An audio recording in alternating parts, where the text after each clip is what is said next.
नमस्कार जी, मैं Suryabhushan Dubey, Rameshwaram institute of engineering and technology management के इलेक्ट्रिकल डिपार्टमेंट में एक फैकल्टी हूँ। आज हम डीसी मशीन के बारे में पढ़ते हैं और डीसी मशीन में आर्मेचर वाइंडिंग पढ़ते हैं। आज जो मेरा टॉपिक होगा आर्मेचर वाइंडिंग, डीसी मशीन में आर्मेचर वाइंडिंग पढ़ते हैं। अब देखिए, आर्मेचर वाइंडिंग पढ़ने से पहले हमें कुछ चीज़ें हमें जानना होता है कि आर्मेचर वाइंडिंग में क्या क्या होता है। तो आर्मेचर वाइंडिंग में आपका कंडक्टर होता है। तो कंडक्टर क्या होता है भैया, ये नहीं कहेंगे कि जिसमें करंट फ्लो होता है, वो तो ठीक है, लेकिन यहाँ पर हम लोग वो बोलेंगे कि वायर का वह लेंथ जो एनर्जी कन्वर्जन प्रोसेस में पार्टिसिपेट करता है, उस वाइंडिंग को कंडक्टर कहते हैं। मतलब जिस वाइंडिंग में ईएमएफ इंड्यूस होता है, उस वाइंडिंग के कंडक्टर को हम लोग कंडक्टर कहते हैं। अब बात करते हैं टर्न्स। टर्न क्या होता है? जब दो कंडक्टर को आपस में कनेक्ट करने पर टर्न प्राप्त होता है। मतलब दो कंडक्टर को हम क्या करेंगे, जब कनेक्ट करेंगे तो उसको हम क्या बोलते हैं, टर्न बोलते हैं। इसको टर्न बोलते हैं। दोनों कंडक्टर्स में इंड्यूस ईएमएफ एडिटिव होता है। इसमें जो वोल्टेज, जैसे इसमें 2 वोल्ट आएगा, इसमें 2 वोल्ट आएगा, तो रिजल्टेंट ईएमएफ जो आएगा वो क्या आएगा, आपका 4 वोल्ट आएगा। क्योंकि यहाँ पर नॉर्थ पोल और यहाँ पर साउथ पोल होते हैं, क्योंकि टर्न के दोनों साइड डिफरेंट पोल सामने होते हैं। तो ये दोनों की डिग्री जो होती है, अगर 180 डिग्री होगा तो ये क्या होगा, आपका दोनों एडिटिव होते हैं। अब जैसे इसका फिगर दिखाया गया है, ये क्या है, ये टर्न, ये कंडक्टर है। इस दोनों कंडक्टर को हम इंड कनेक्शन से कनेक्ट कर दिए तो मुझे टर्न प्राप्त हो गया। अब टर्न के बाद हम लोग क्या पढ़ते हैं, कॉइल। अब कॉइल क्या होता है? अब क्या होता है, सेवरल टर्न्स को सीरीज में कनेक्ट करने पर कॉइल प्राप्त होता है। मतलब कई सारे टर्न्स को हम क्या कर दें, आपस में सीरीज में कनेक्ट कर दें, तो जो हमें प्राप्त होता है उसको हम कॉइल बोलते हैं। तो ये कॉइल हो गया। तो कोई टर्न हो या कॉइल है, उसमें 2 पॉइंट होता है। जहाँ से स्टार्ट होता है उसको स्टार्टिंग पॉइंट बोलते हैं, और जहाँ वो ख़त्म होता है या एंड होता है उसको हम लोग फिनिश्ड पॉइंट कहते हैं। ये तो होगा कॉइल। अब हम लोग बात करते हैं, पोल पिच। पोल पिच क्या होता है? पोल पिच क्या होता है, कंसेक्यूटिव पोल के बीच एंगुलर डिस्टेंस को पोल पिच कहते हैं। ये देखिए, एक पोल ये है और एक पोल ये है, तो इनके बीच जो एंगुलर डिस्टेंस होगा उसको हम क्या बोलते हैं, पोल पिच कहते हैं। इसमें एक चीज़ और है, पोल पिच की वैल्यू जो होती है हमेशा 180 डिग्री इलेक्ट्रिकल होती है। कोई भी पोल होगा, एक पोल से दूसरे पोल पर क्या होगा, 180 डिग्री इलेक्ट्रिकल होता है। अब हम लोग बात करते हैं, अब पोल पिच को हम कितने प्रकार से मेजर कर सकते हैं, ये हम लोग समझते हैं। In how many types the pole pitch is a measured. अब देखो, एक चीज़ हमने पहले बता दिया कि एंगल के आधार पर एक पोल से दूसरे पोल के बीच में जो वैल्यू होती है 180 डिग्री इलेक्ट्रिकल होती है, ये तो हमेशा होती है।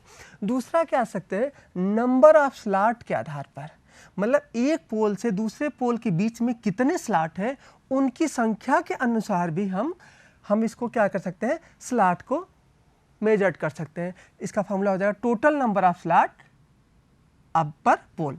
मतलब पर टोटल स्लॉट को हम क्या करेंगे, अगर पोल से डिवाइड कर देंगे तो वो क्या हो जाएगा, स्लॉट के आधार पर, स्लॉट के नंबर के आधार पर पोल की संख्या बता सकते हैं। अब हम बात करते हैं, तीसरा होता है नंबर ऑफ कंडक्टर के आधार पर। मतलब इस स्लॉट में कितने कंडक्टर हैं उसके आधार पर भी हम लोग पोल को क्या कर सकते हैं, मेजर कर सकते हैं। अब हम लोग आगे चलते हैं। अब बात करते हैं कॉइल पिच क्या होता है। तो कॉइल के दोनों साइड, मतलब साइड 1, साइड 2, दोनों साइड के बीच एंगुलर डिस्टेंस को कॉइल पिच कहते हैं। मतलब यहाँ से यहाँ तक की दूरी को हम लोग क्या कहते हैं, कॉइल पिच कहते हैं। अब क्या होता है, कॉइल पिच भी क्या होता है, ये कॉइल पिच कहाँ लगा होता है, ये कॉइल पिच स्लॉट के अंदर लगा होता है। अब कॉइल पिच क्या होते हैं, 2 प्रकार के होते हैं। एक कॉइल पिच होता है फुल पिच कॉइल और दूसरा होता है शॉर्ट पिच कॉइल। अब हम बात करते हैं फुल पिच कॉइल और शॉर्ट पिच कॉइल के बारे में अलग अलग बात करते हैं। अब बात करते हैं फुल पिच कॉइल क्या होता है। हमें पता है कि पोल पिच की वैल्यू कितनी डिग्री होती है, 180 डिग्री। इसी प्रकार यदि कॉइल पिच की वैल्यू भी क्या हो जाए, 180 डिग्री, तो उस कॉइल पिच को हम बोलते हैं फुल पिच कॉइल। जैसे हम लोग लिखे भी हैं, जब कॉइल पिच की वैल्यू का मान पोल पिच के बराबर होता है उस कॉइल पिच को फुल पिच कॉइल कहते हैं। जैसे आप यहाँ देखा है, इसको हमने नॉर्थ है, ये साउथ, हमने यहाँ नॉर्थ बना दिया, इसको हमने क्या किया, कट कर दिया और कट करके सीधा कर दिया। ये आपका क्या है, ये आपका आर्मेचर वाइंडिंग इसके अंदर लगी होती है, जिसमें हमने एक कॉइल इसके अंदर कॉइलिंग किए हैं। अब यहाँ आप देख रहे हैं, यहाँ ये पोल की डिस्टेंस है, इसकी दूरी कितनी है, 180 डिग्री। और यहाँ जो कॉइल जो आपके इसके अंदर कॉइल किया गया है, इसकी भी वैल्यू कितनी है, 180 डिग्री। तो हम क्या बोल सकते हैं, इसमें कॉइल पिच की वैल्यू पोल पिच के बराबर हो गई। तो इस कॉइल पिच को हम क्या बोलेंगे, फुल पिच बोलेंगे। तो यहाँ पर हमने देखिए लिखे पोल पिच की value equal to coil pitch, और इसकी वैल्यू क्या हो गया, अब इसका मतलब क्या हो गया, पोल पिच तो 180 डिग्री था ही, अब कॉइल पिच भी क्या हो गया, 180 डिग्री हो गया। एक तो ये हो गया, वो भी क्या, इलेक्ट्रिकल डिग्री। अब क्या जो पोल पिच को मेजर करते हैं, वो अभी जस्ट ऊपर बताए थे, स्लॉट पर पोल के हिसाब से करते हैं। अर्थात अब जब पोल पिच की वैल्यू फुल पिच हो जाएगा तो उसको हम क्या बोल सकते हैं, उस फुल पिच के फार्मूला को क्या बोलेंगे, स्लॉट पर पोल बोलेंगे। अब हम लोग बात करते हैं फुल पिच कॉइल के क्या क्या फ़ायदे होते हैं। तो सबसे अच्छे फ़ायदा होता है कि यहाँ पर इन दोनों के बीच में क्या है, 180 डिग्री, साइड 1 और साइड 2 के। तो ये साइड 1 ये हो गया S1 साइड 1, और ये क्या होगा साइड 2, दोनों के बीच में कितनी डिग्री है, 180 डिग्री। तो ये दोनों को अब जो वोल्टेज आएगा, इसमें अगर 4 वोल्ट है और इसमें 4 वोल्ट है, तो जो इसमें EMF दोनों इंड्यूस होगा वो कितना हो जाएगा, 8 वोल्ट हो जाएगा, क्योंकि ये दोनों के बीच में 180 डिग्री है। इसीलिए एडवांटेज है, इसके दोनों साइड्स में इंड्यूस EMF अर्थमेटिक सम होता है, मतलब हमें एग्जैक्ट डायरेक्टली हम क्या कर देंगे, 2 + 2 ऐड कर देंगे। ये तो इसके क्या है, एडवांटेज। अब बात करते हैं इसके डिसएडवांटेज क्या होते हैं। डिसएडवांटेज में क्या होता है, इसमें कॉपर कंडक्टर ज़्यादा लगता है। अब आप सोचते होंगे कॉपर कंडक्टर ज़्यादा क्यों लगता है, क्योंकि जो EMF इंड्यूस होता है इस वाले पोर्शन में होता है, इस वाले में पोर्शन में EMF इंड्यूस नहीं होता है। ये इसको बोलते हैं इंड, इसको जोड़ने के लिए जो कंडक्टर यूज किया जाता है उसको इंड कनेक्शन बोलते हैं। इसमें का ये, इसमें कोई वोल्टेज नहीं, ये यूज का नहीं है, इसलिए ये इसके तार ये क्या हो गए, ज़्यादा हो गए, लंबाई लेंथ ज़्यादा हो जाएगा, इसलिए इसमें कंडक्टर क्या हो जाएंगे, ज़्यादा लगेंगे, अर्थात कॉपर वायर ज़्यादा लगेगा। ये इसका डिसएडवांटेज है। फुल पिच हो गया। अब हम लोग बात करते हैं शॉर्ट पिच कॉइल। अब शॉर्ट पिच कॉइल किसको क्या बोलते हैं, जब जैसा अभी हम लोग बढ़ रहे थे कि फुल पिच की वैल्यू 180 डिग्री हो जाती है, लेकिन जब कॉइल पिच की वैल्यू 180 डिग्री से कम हो जाती है तो उस कॉइल पिच को क्या बोलते हैं, शॉर्ट पिच कॉइल बोलते हैं। जैसा लिखा हुआ है, जब कॉइल पिच की वैल्यू का मान पोल पिच से कम होता है तो उस कॉइल पिच को शॉर्ट पिच कॉइल कहते हैं। जैसे आप लोग देख रहे हैं कि ये 180 डिग्री है। अब ये देखिए, ये जो कॉइल है, अब ये क्या हो गया, यहाँ पहले इतना बड़ा था फर्स्ट टाइम में, अभी क्या थोड़ा सा छोटा हो गया। अब ये कॉइल पिच क्या हो गया, शॉर्ट पिच कॉइल हो गया। अब हम लोग बात करते हैं, अब यहाँ पे क्या होगा, पोल पिच क्या होता है, 180 डिग्री होता है, लेकिन ये इससे छोटा है तो इसलिए हम क्या बोलेंगे, कॉइल पिच पोल पिच से छोटा हो गया। अब पोल पिच का फार्मूला क्या होता है, H/P होता है। अब ये देखिए, इससे भी एक छोटा हो गया। इसके लेकिन कुछ एडवांटेज भी हैं। तो वहाँ पर जो उसका एडवांटेज था फुल पिच में, यहाँ पर डिसएडवांटेज हो जाएगा, और फुल पिच में जो डिसएडवांटेज था इसका एडवांटेज हो जाएगा। देखिए एडवांटेज, इसमें लेस कॉपर वायर लगेगा। अब क्यों लेस कॉपर, क्योंकि यहाँ पर इंड कनेक्शन जो होंगे वो वायर क्या हो जाएंगे, छोटे हो जाएंगे, इससे कॉपर क्या हो जाएगा, सेविंग हो जाएगा, इसलिए इसमें लेस कॉपर वायर लगेगा। अब बात करते हैं डिसएडवांटेज क्या है। इसमें डिसएडवांटेज ये हो जाएगा, इन दोनों के बीच में 180 डिग्री नहीं होगा। तो 180 डिग्री नहीं होगा, मान लीजिए 120 डिग्री है, तो ये क्या हो जाएगा 120 डिग्री। तो ये E1 हो गया, मान लेते ये इसको बोलते E1, इसको बोलते E2।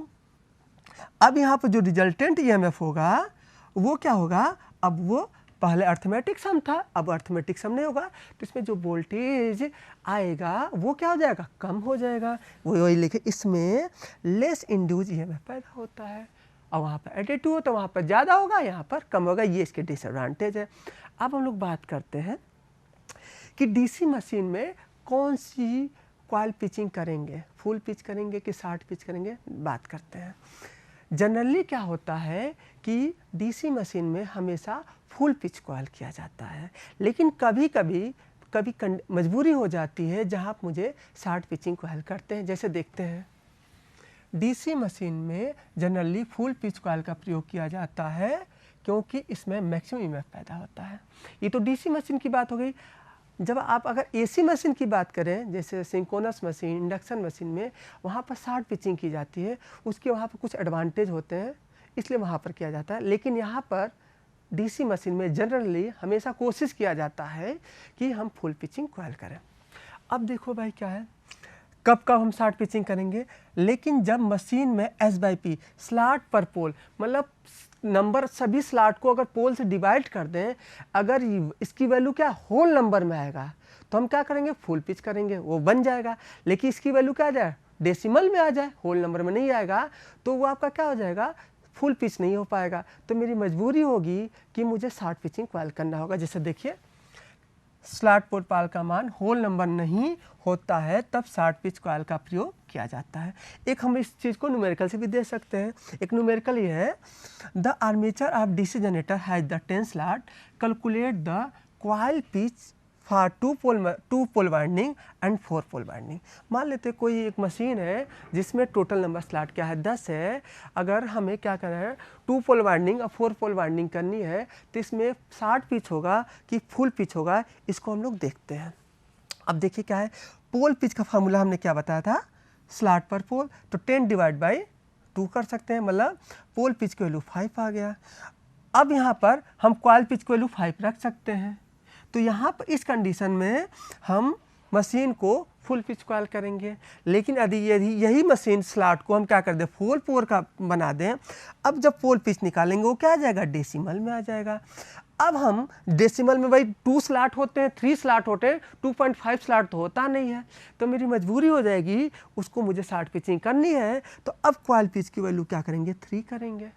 अब आप कहेंगे सर इसको 3 कर दीजिए, तो 3 नहीं कर सकते हैं, क्योंकि पोल पिच 2 प्रकार के होते हैं, एक शॉर्ट पिच होते हैं, एक फुल पिच होते हैं। तो फुल पिच क्या होगा, उसके बराबर होगा।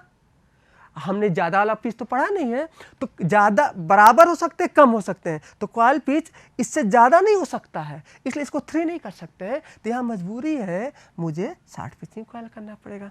आगे हम लोग पढ़ते हैं। अब हम लोग बात करते हैं बाइंडिंग क्या होती है। अब कई सारे कॉइल को हम क्या करें, अगर कई सारे कॉइल को हम क्या करें, उसको सीरीज में कनेक्ट कर दें, कई सारे कॉइल को, ये कॉइल, इस कॉइल को, इस कॉइल को, इस कॉइल को हम सीरीज में कनेक्ट कर दें, तो वो जो हमें प्राप्त होता है उसको हम क्या बोलते हैं, बाइंडिंग। सेवरल कॉइल्स को सीरीज में कनेक्शन करने पर हमें बाइंडिंग प्राप्त होती है।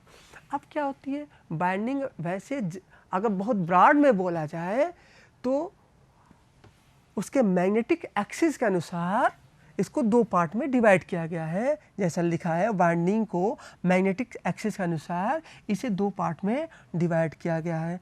पहला बात करते हैं कंसंट्रेटेड बाइंडिंग और दूसरी बात करते हैं डिस्ट्रीब्यूटेड बाइंडिंग। अब बात करते हैं कंसंट्रेटेड बाइंडिंग किसको कहते हैं और डिस्ट्रीब्यूटेड बाइंडिंग किसको कहते हैं।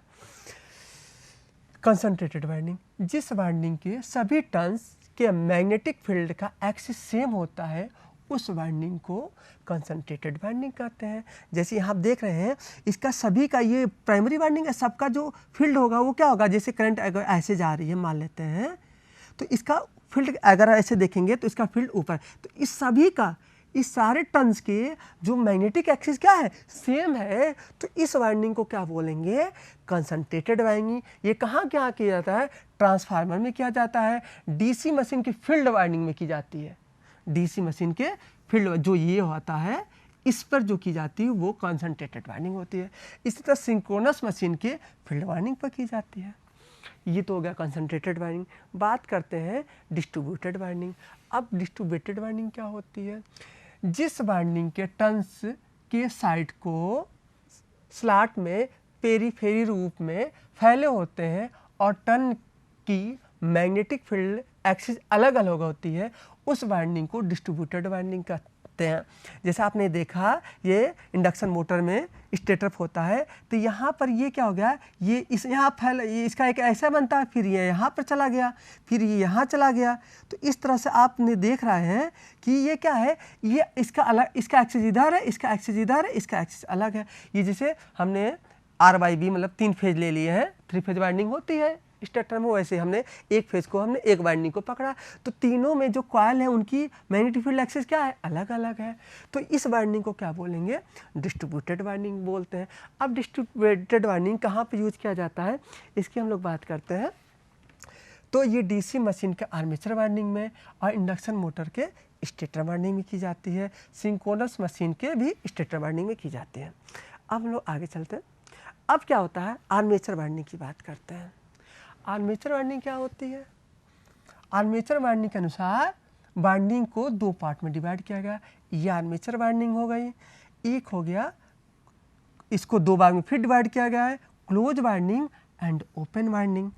फिर इस क्लोज वाइंडिंग को लैप वाइंडिंग और वेव वाइंडिंग। अभी हमने देखा कि अब हम लोग अलग, पहले हम लोग पढ़ते हैं क्लोज वाइंडिंग की बात करते हैं, ओपन वाइंडिंग पहले बात करेंगे, फिर क्लोज की बात करते हैं। ओपन वाइंडिंग क्या होती है? जैसा इसका नाम है वैसा इसका रूप भी है। देखिए यह वाइंडिंग अपने नाम जैसा ओपन होती है। इस वाइंडिंग में वाइंडिंग एस पॉइंट से स्टार्ट होकर फिनिश्ड पॉइंट तक जाता है। यह फिनिश्ड पॉइंट स्लिप रिंग या टर्मिनल पर समाप्त होता है। अब जैसे यहाँ पर अभी बात करें, यह winding only AC rotating machine में, जो ओपन वाइंडिंग होता है डीसी मशीन में नहीं प्रयोग किया जाता है। ओपन वाइंडिंग हमेशा एसी मशीन में प्रयोग किया जाता है। जैसा आप यहाँ पर ये कहाँ का यूज करते हैं, सिंक्रोनस मशीन में और इंडक्शन मशीन में। जैसा इसको फिगर से यहाँ स्पष्ट हो जाएगा। ये देखिए जैसे यहाँ पर हमने क्या लिखा था, जो फिनिश्ड पॉइंट होता है वो किस पर होगा, या तो स्लिप रिंग पर फिनिश्ड होगा या तो टर्मिनल पर होगा किसी। तो यहाँ पर फिनिश्ड पॉइंट क्या है, तो ये क्या टर्मिनल। तो यहाँ पर जैसे ए वाइंडिंग स्टार्ट हुआ और फिर यहाँ होने के बाद फिर इधर गया, तो ये फिर यहाँ गया, फिर इस पर गया, फिर यहाँ पे ये क्या, ये टर्मिनल एंड है। ये यहाँ पर क्या होगा, ये फिनिश्ड होगा, मतलब स्टार्ट हुआ फिनिश्ड हुआ। यहाँ पर या तो किस पर होगा, टर्मिनल पर होगा, या तो इसके अंदर जो बाइंडिंग है वो कहाँ, इस स्लिप रिंग से क्या हो जाएगी, कनेक्ट हो जाएगी। मतलब ये जो आपकी ओपन वाइंडिंग होती है वो ओपन होती है। आप देख सकते हैं ये क्या ओपन है। इसमें आप देख सकते हैं 3 तार निकलेंगे, 3 वाइंडिंग अगर पूरे निकालेंगे, R/B ABC की हम बात करें, ये 3 वायर निकलेंगे, ये A1, ये A2, ये B1 और ये B2 और ये C1 और ये C2। ये आपने देखा होगा, ये एक इंडक्शन मोटर में ऐसे प्रयोग किया जाता है। अब इसको अगर आप तीनों को जोड़ देंगे तो ये क्या बन जाएगा, स्टार बन जाएगा। तो भी आप देखिए ओपन है। अगर आप बात करते हैं, इसको आप बात करते हैं कि इसको ऐसे आप बोलेंगे सर इसको ऐसे जोड़ दीजिए तो ये तो क्लोज हो जाएगी, नहीं ये क्लोज नहीं होती है।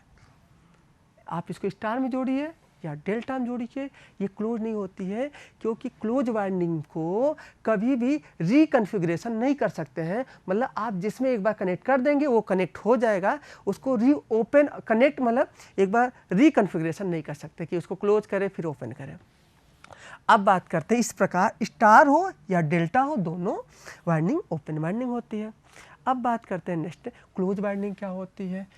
वो वाइंडिंग अपने नाम, जैसे अपने नाम से स्पष्ट है कि ये वाइंडिंग क्या होगी, क्लोज्ड वाइंडिंग होगी। इस वाइंडिंग में वाइंडिंग जिस पॉइंट से स्टार्ट होती है उसी पॉइंट पर रिटर्न होकर के फिनिश भी हो जाती है। जैसे समझ में आ रहा है, यह ओनली कम्यूटेटर मशीन पर, मतलब क्लोज्ड वाइंडिंग वहीं पर यूज किया जाएगा जहां पर जिस मशीन के अंदर, रोटेटिंग मशीन के अंदर कम्यूटेटर का प्रयोग किया जाएगा। अब क्या होता है, जैसे डीसी आर्मेचर वाइंडिंग, आगे बढ़ते हैं। अब क्या होता है, अब क्लोज वाइंडिंग को भी क्या करते हैं, 2 भाग में डिवाइड करते हैं, लेकिन किसके आधार पर डिवाइड करते हैं, ये कम्यूटेटर पर इसको कहाँ कहाँ जोड़ा जाएगा। जैसे को कम्यूटेटर पर कनेक्ट करने के आधार पर ये दो पर, मतलब इसको यहाँ जोड़ेंगे, यहाँ कहाँ कहाँ जोड़ेंगे इस वाइंडिंग को, स्टार्टिंग और फिनिश पॉइंट को, उसके अनुसार हम लोग इसको कहते हैं दो भाग में डिवाइड करते हैं। एक होता है सिंप्लेक्स लैप वाइंडिंग या लैप वाइंडिंग, या सिंप्लेक्स वेव वाइंडिंग या वेव वाइंडिंग बोलते हैं। अब हम बात करते हैं कि सिंप्लेक्स लैप वाइंडिंग या लैप वाइंडिंग क्या होता है। अब जैसे क्या होता है, ये कम्यूटेटर हमने बोला इसको डिवाइड किसके आधार पर किया जाता है, कम्यूटेटर पर जोड़ने के आधार पर डिवाइड किया जाता है। अगर ये क्या होगा, अगर दोनों बाइंडिंग एक यहाँ जोड़ा जाएगा, दूसरा यहाँ जोड़ा जाएगा, उस बाइंडिंग को क्या बोलते हैं, लैप वाइंडिंग। जैसे यहाँ दिखाया गया है, जिस बाइंडिंग के दोनों एंड्स मतलब स्टार्टिंग एंड फिनिश्ड को एडजेसेंट मीन्स अगल बगल कम्यूटेशन सेगमेंट से कनेक्ट किया जाता है, उस वाइंडिंग को लैप वाइंडिंग। मतलब अगर कोई वाइंडिंग है, अगर इसको अगल बगल जोड़ेंगे तो उस वाइंडिंग को क्या बोलेंगे, लैप वाइंडिंग। जैसा कि इस फिगर से स्पष्ट है, ये देखिए ना, ये कम्यूटेटर सेगमेंट है, एक वाइंडिंग यहाँ से गई और फिर यहाँ ऐसे होते हुए ये डॉट इसलिए दिखाएगी क्योंकि ये टॉप है और ये बॉटम है, तो यहाँ होते हुए देखिए ये इसके अगल, इसमें यहाँ जुड़ी थी दूसरी, तो ये दोनों क्या है, बगल वाले कम्यूटेटर से क्या हुई, अटैच हुई है, इसलिए वही हमने डिफिनीशन बताया है। तो ये वाइंडिंग कौन सी हो गई, लैप वाइंडिंग हो गई। अब इसमें क्या होता है, इसमें जो पैरेलल पाथ होते हैं वो किसके बराबर होते हैं, जितने पोल, जैसे 4 पोल की मशीन है तो उसमें पैरेलल पाथ भी क्या बनेंगे, 4 बनेंगे, और उस पर नंबर ऑफ ब्रश भी कितने होंगे, 4 होंगे, जैसा कि हम लोग फिगर से यहाँ पर देख सकते हैं। यहाँ देखिए, ये इस वाइंडिंग को अगर ऐसे करेंगे तो ये 4 पोल की मशीन हमने लिया है, तो इसमें देखिए 4 ब्रश बनेंगे और ये 4 पैरेलल पाथ बनेंगे। आप ये देखेंगे तो क्लोज भी होगा, देखिए यहाँ से स्टार्ट कीजिए, ये देखिए ऐसे ऐसे ऐसे ये क्लोज हो जाएगा अपने आप, जहाँ चला है वहीं से फिर पहुँच जाएगा, देखिए यहाँ चला तो वहाँ से पहुँच गया, तो एक क्लोज वाइंडिंग होती है। अब नेक्स्ट बात करते हैं, यहाँ पर इस वाइंडिंग एक दूसरे को क्या करती है, ये वाइंडिंग अगर आप देखेंगे, ये वाइंडिंग एक दूसरे को क्या कर रही है, ये वाइंडिंग और ये दूसरी वाइंडिंग क्या की, इसको भी क्या करी, ये दूसरी वाली वाइंडिंग पहले वाइंडिंग को क्या कर दी, ओवरलैप की, इसलिए इस वाइंडिंग को क्या बोलेंगे, लैप वाइंडिंग कहते हैं। नेक्स्ट पढ़ते हैं। अब बात करते हैं वेव वाइंडिंग क्या होती है।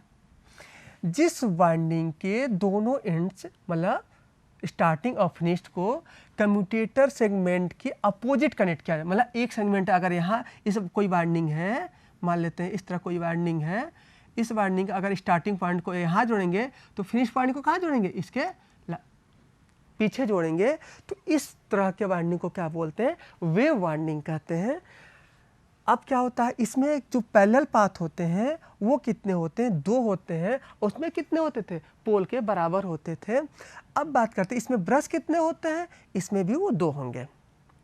अब लोग बात करते हैं, इसमें वाइंडिंग का रूप वेव की तरह होता है, जैसा फिगर से स्पष्ट हो जाएगा। अब देखिए, पहले एक यहाँ कनेक्ट हुआ और ये दूसरा क्या होगा, यहाँ पर कनेक्ट हुआ, तो इसके बीच में डिस्टेंस ज़्यादा, वहाँ पर क्या अगल बगल था, तो इसलिए इसको वेव वाइंडिंग कहते हैं। इसका जो रूप है आप देख रहे हैं वो क्या है, वेव जैसा आगे चल रहा है, इसलिए इसको क्या बोलते हैं, वेव वाइंडिंग कहते हैं। इसमें देखिए पैरेलल पाथ कितने बने हैं, 2 बने हैं, क्लियर है।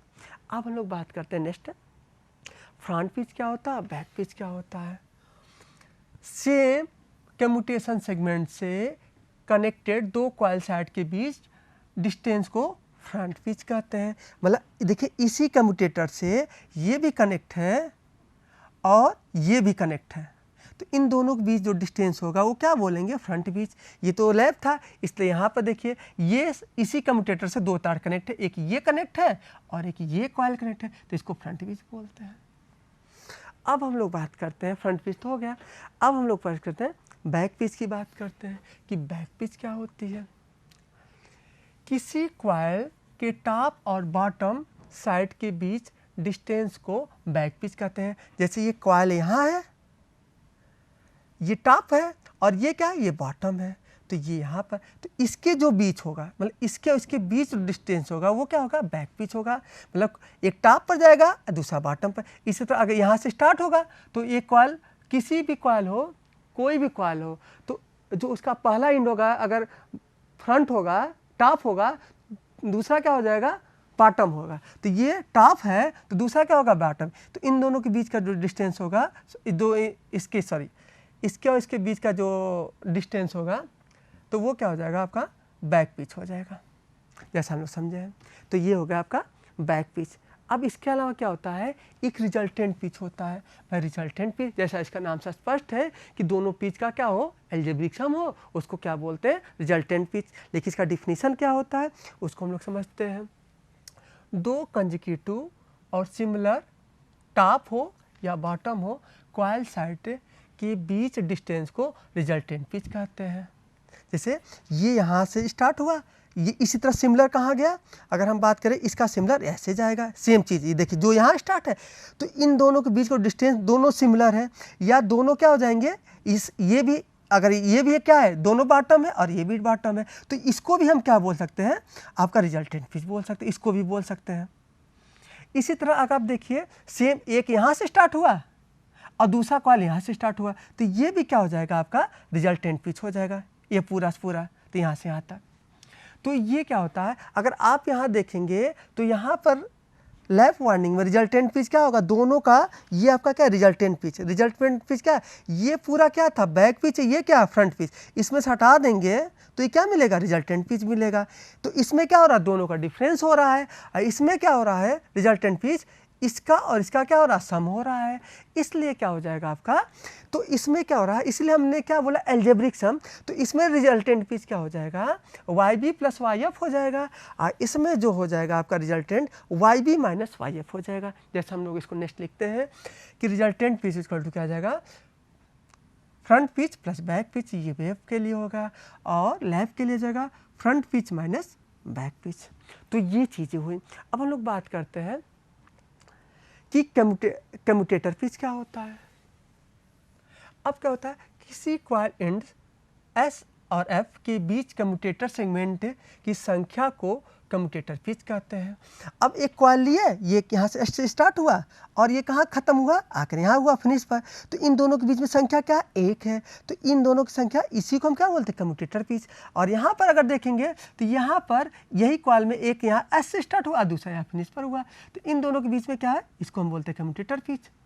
तो यहाँ पर कम्यूटेटर पिच क्या है, 1 है, और यहाँ पर क्या है, लगभग 2 पोल के बराबर, मतलब ज़्यादा होता है, मतलब एक इधर होता है दूसरा एंड पर होता है, तो ये 2 पोल पिच के बराबर होता है। और एक पोल पिच में 180 डिग्री होगा, तो 2 पोल में 360 डिग्री होगा।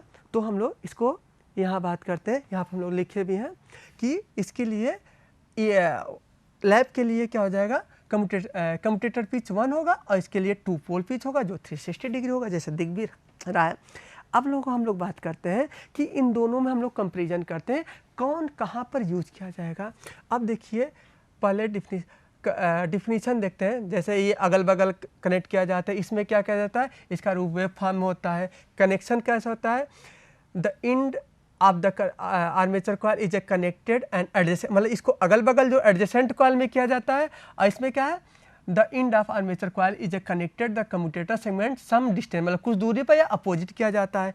पैरेलल पाथ की बात करते हैं, इसमें पैरेलल पाथ कितने होते हैं, total are equal to total number of pole, इसमें पोल के बराबर। इसमें पैरेलल पाथ कितने होते हैं, 2 होते हैं, जैसे हम लोग पढ़ चुके हैं। इसका एक नाम क्या, इसका नाम अदर भी, इसको पैरेलल वाइंडिंग भी बोलते हैं, और इसको हम लोग क्या बोलते हैं, वेव वाइंडिंग के अलावा 2 सर्किट वाइंडिंग या सीरीज वाइंडिंग भी बोलते हैं। अब बात करते हैं किसमें ईएमएफ ज़्यादा होगा, तो इसमें जो होगा लैप वाइंडिंग में ईएमएफ क्या होंगे, इसमें पैरेलल पाथ क्या होते हैं, ज़्यादा होते हैं, तो इसमें क्या होंगे, वोल्टेज कम पैदा होगा, इसमें वोल्टेज ज़्यादा पैदा होगा। अब बात करते हैं नंबर ऑफ ब्रश, इसमें पोल की संख्या, लैप में क्या होता है, इसमें ज़्यादा पोल होते हैं, मतलब पोल की A इक्वल टू P, मतलब पोल के पैरेलल पाथ पोल के बराबर होते हैं, इसमें 2 ही होते हैं ब्रश की संख्या। ओके, अब बात करते हैं इफिशिएंसी, इसकी इफिशिएंसी लेस होती है, इसकी इफिशिएंसी हाई होती है।